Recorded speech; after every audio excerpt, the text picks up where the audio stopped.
కిరణ్ గారు, apart from that అంటే Marco Rubio external affairs minister మీకు అక్కడ.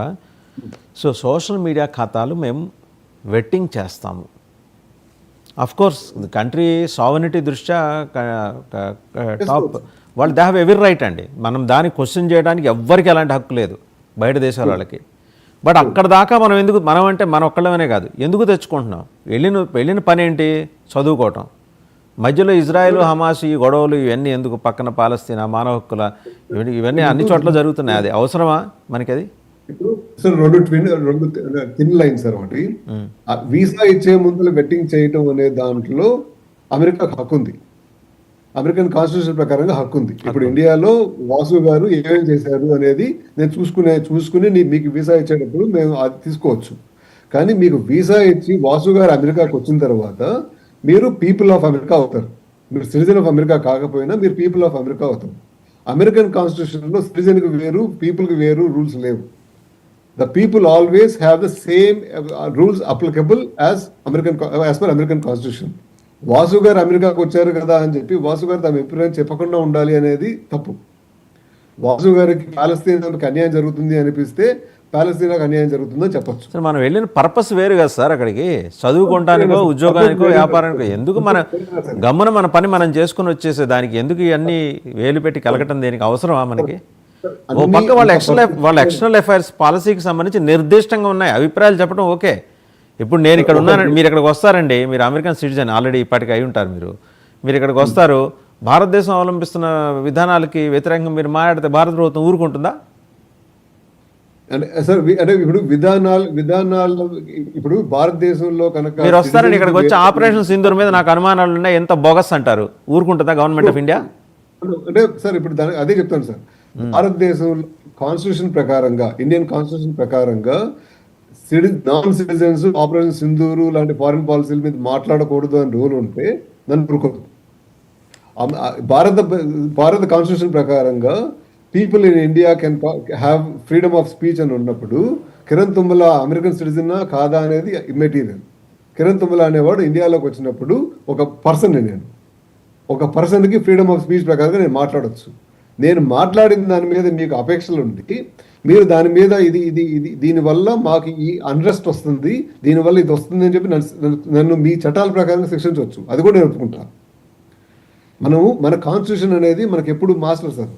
మన కాన్స్టిట్యూషన్ కంటే అంటే మోడీ ఎక్కువ కాదు, ఇక్కడ ట్రంప్ ఎక్కువ కాదు, ఎవరు ఎక్కువ కాదు. ఇక్కడ కాన్స్టిట్యూషన్ ప్రకారంగా బ్యాలెన్స్ ఆఫ్ పవర్ అనేది ఉంది. అందుకనే కోర్టులు మన ఇండియన్ పిల్లకాయలని ఇండియాకు పంపించేయండి చిన్న చిన్న కేసుల్లో అంటే కూడా కోర్టులు ఇంటర్వ్యూన్ అయ్యి దాన్ని అబ్జెక్ట్ చేసినాయి. అలాగే కిరణ్ తుమ్మల రేపు ఇండియాకు వచ్చినప్పుడు కూడా నేను ఆపరేషన్ సింధూర్లో మోడీ గారు ఫెయిల్ అయ్యారు అని చెప్పి నేను నా ప్రకారంగా చెప్పినప్పుడు మన కోర్టులు కూడా ఇంతే ఫాస్ట్గా, ఇక్కడ కోర్టులు అయితే ఎలా అయితే ఫాస్ట్గా డెసిషన్ తీసుకున్నాయో అంతే ఫాస్ట్గా కిరణ్ తుమ్మల అనేవాడుకి ఈ మాట్లాడే హక్కు ఉంది, ఈయన పౌరుడు అయినా కాకపోయినా ఈ మాట్లాడే హక్కు ఉంది అని చెప్పి తీర్మానాలు చేయగలిగితే అంత డెవలప్ అయిన కోర్టులు కనుక మనకుంటే బాగానే ఉంటుంది. నేను భయపడతాను, ఎందుకంటే మన కోర్టుల గురించి నాకు తెలుసు కాబట్టి. మన కోర్టులు కనుక అమెరికన్ కోర్టులలాగా ఇక్కడ కోర్టులలాగా ప్రతి మనిషికి every people have the equal rights. అమెరికాలో ప్రతి పౌరుడికి, పౌరుడు అని అన్నారు సార్, ఇక్కడ ప్రతి పర్సన్కి అంటారు, పౌరుడు వేరు వేరు. కానీ ఇండియాలో నేను చదువుకున్న కాన్స్టిట్యూషన్ ప్రకారంగా సిటిజన్కి వేరే రైట్స్ ఉన్నాయి, నాన్ సిటిజన్స్కి వేరే రైట్స్ ఉన్నాయి. కానీ నాన్ సిటిజన్ కూడా రైట్ టు స్పీచ్ అనేది ఉంది. ఇప్పుడు నేను ఇండియాకి వచ్చి రైట్ టు స్పీచ్ అంటే విచ్చలవిడిగా మాట్లాడమని అర్థం కాదు కదా సార్. రైట్ టు ఎక్స్ప్రెషన్ అనేది విచ్చలవిడిగా మాట్లాడడం, విశృంఖలంగా మాట్లాడమని కాదు కదా. నేను ఇండియాకి వచ్చి అమెరికాని తిడితే ఇండియన్ గవర్నమెంట్కి ఏం ప్రాబ్లం లేదు.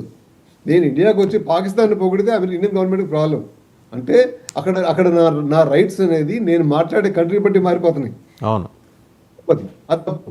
అది అలా కాన్స్టిట్యూషన్ ఎప్పుడు రాయరు. అంబేద్కర్ గారు ఆ కాన్స్టిట్యూషన్ రాయాల. అంబేద్కర్ గారు ఏం చెప్పారంటే పౌరుడికి ఒక హక్కులు ఉన్నాయి, నాన్ పౌరుడికి ఒక హక్కులు ఉన్నాయి. ఆ నాన్ పౌరుడు హక్కుల ప్రకారంగా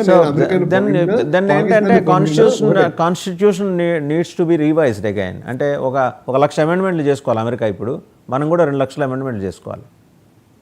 అంటే అంటే సార్ ఇప్పుడు అంత అంత బిగుసుకుపోవాల్సిన అవసరం కూడా లేదు అంటాను. ఎందుకంటే ఇప్పుడు అమెరికా అనేది ఇతర దేశాల నుంచి సుబ్బారావు గారు, నేను, డాక్టర్ గారు మేమందరం వచ్చి అమెరికాలో అంతగా ఇంటిగ్రేట్ అయ్యి సంవత్సరానికి 40,000 40,000 నుంచి 50,000 ట్యాక్స్లు కడుతున్నాం సార్ గవర్నమెంట్కి. మా ట్యాక్స్ డబ్బులు తీసుకుంటుంది, మమ్మల్ని ఇక్కడ పౌరులుగా గుర్తించింది. అసలు పౌరులుగా గుర్తించకపోయినా మేము ఇక్కడ పీపుల్గా గుర్తించబడ్డాము. సో మాకు కనీసం కొన్ని హక్కులు ఉండవా? మా ఇంటి ముందర చెత్త తీయండి అని చెప్పి అంటానికి కూడా హక్కు లేదా? ఆ హక్కు ఉందండి, ఆ హక్కు ఉంది. పాలస్తీనా గాజా గురించి మాట్లాడటం అనవసరం అంటా నేను.